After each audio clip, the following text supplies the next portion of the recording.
2 here is your next exercise, that is exercise 6.2. It's depend upon the tangent and normals. What are the normals? Suppose I had plotted one line here and उसके ऊपर मैंने एक perpendicular draw कर दिया and then साथ में एक curve आ गया. तो ये जो line जो मैंने plot किया उसको मैंने क्या लिख दिया, tangent, और जो इसके ऊपर perpendicular draw किया वो क्या होगी आपकी normal, और ये क्या है आपकी एक curve. जहाँ पे ये तीनों points मिल रहे हैं उसको हम क्या बोलेंगे, point of contact. ठीक है, तो कर्व को अगर कर्व लाइन को टच करती है तो हमें क्या मिलता है, टेंजेंट मिलता है, एंड उसकी हेल्प से ही हम उसकी स्लोप को फाइंड कर सकते हैं. ठीक, मीन्स dy/dx हम फाइंड कर सकते हैं. ठीक है, तो ये तो थी आपकी basic definition. So here I had written some formulas here of equation of tangent, equation of normal almost same होती है, ये सिर्फ एक इसके परपेंडिकुलर होता है. एंड उसके बाद आता है अगर दो लाइंस पैरेलल हैं तो वो स्लोप हमेशा इक्वल ही होगी, एंड अगर दो लाइंस परपेंडिकुलर है तो उनकी स्लोप का मल्टीपल हमेशा -1 के इक्वल होगा. So let's start with the first exercise 3.6. The first one example they had ask find the slope of tangent. Slope of tangent क्या होता है, मैंने बताया ना, स्लोप किसको बोलते हैं, dy/dx को, that is equal to m. तो ये फाइंड करना है हमने सिर्फ. तो इट मीन्स मुझे डेरिवेटिव लेना पड़ेगा. इन्होंने बोला एट x इक्वल टू 4 पे पुट करना है, तो मैंने जहाँ पे x है उसकी वैल्यू पुट कर दी and then I had the answer. Then same as it is second question भी as it is, find the slope of tangent to the curve at x equal to 10.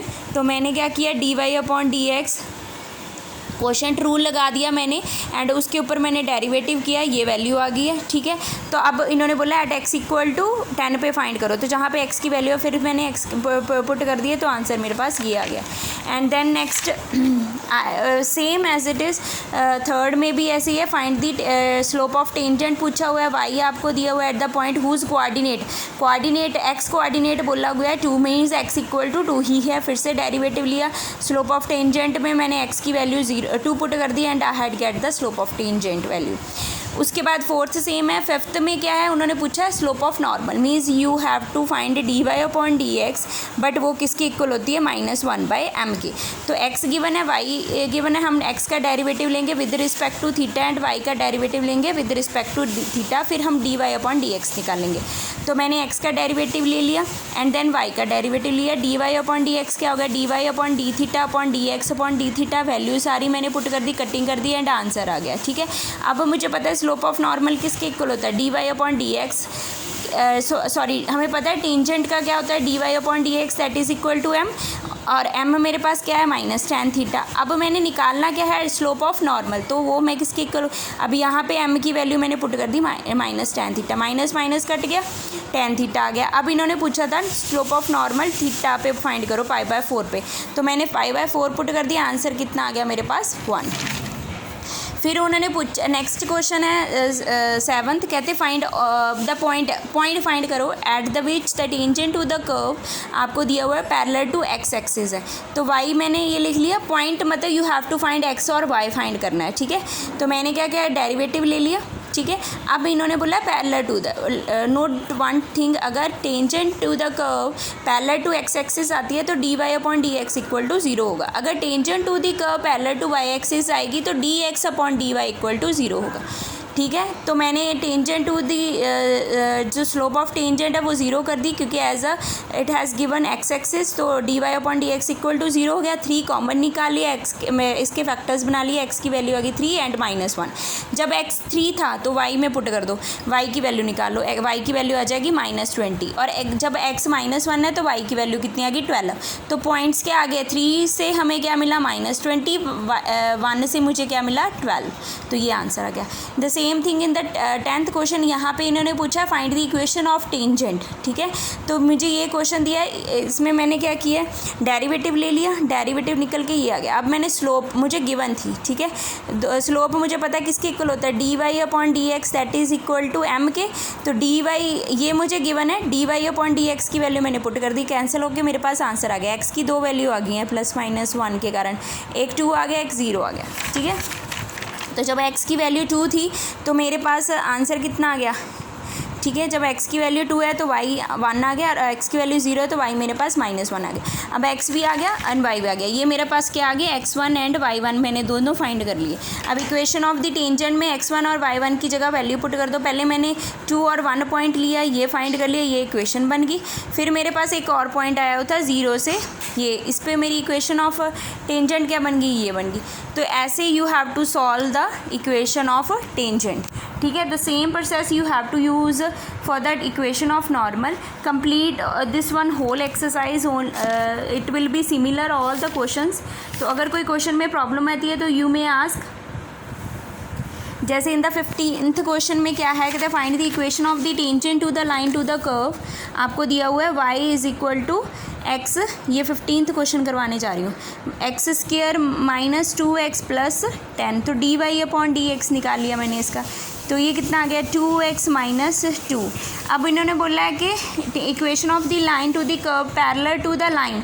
एक आपको equation of line दी हुई है, line is 2x minus y plus 9 equal to 0। तो y निकालो 2x plus 9, ठीक है। अब आप एक ये वाली तो आपको पता ही फॉर्म होगी mx प्लस c, ठीक है। तो यहाँ से मुझे m मिल गया, m मेरे पास कितना आ गया 2, ठीक है। अब कहते हैं कि जो टेंजेंट है वो पैरेलल थी, देन स्लोप भी इक्वल हो गया है, ठीक है। तो मेरे पास आंसर कितना आ गया 2। अब हमें पता है dy अपॉन dx किसके इक्वल होता है, m के। तो dy अपॉन dx मैंने निकाला हुआ है, तो 2 के इक्वल हो गया। अब 2 की वैल्यू निकालो, 2x इज इक्वल टू 4 हो गया। दिस इम्प्लाइज x की वैल्यू मेरे पास कितनी आ गई 2। तो जब x 2 हो गया तो y निकालो, y की वैल्यू कितनी हो जाएगी, जहाँ पे x है वहाँ पे 2 पुट कर दो।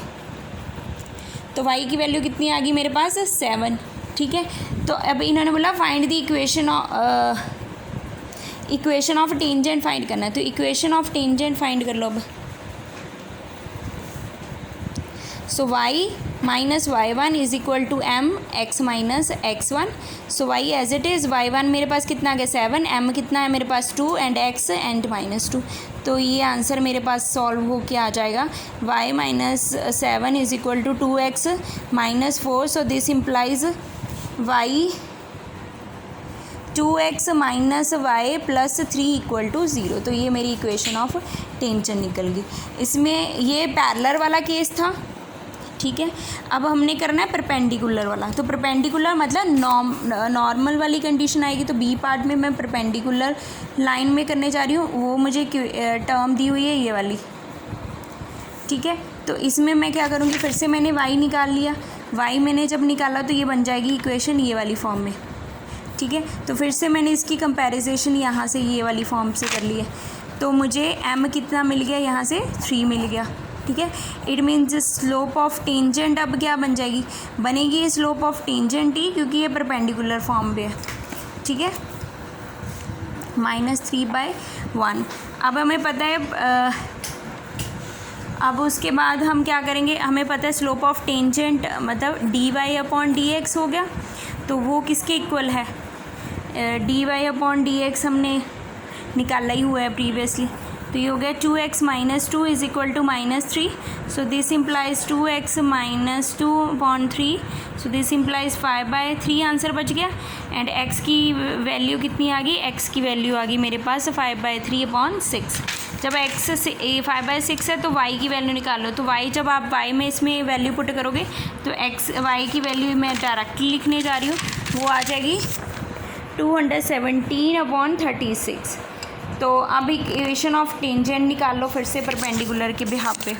तो ये हो जाएगा y upon 217 upon 36 is equal to -3/x minus 5/6।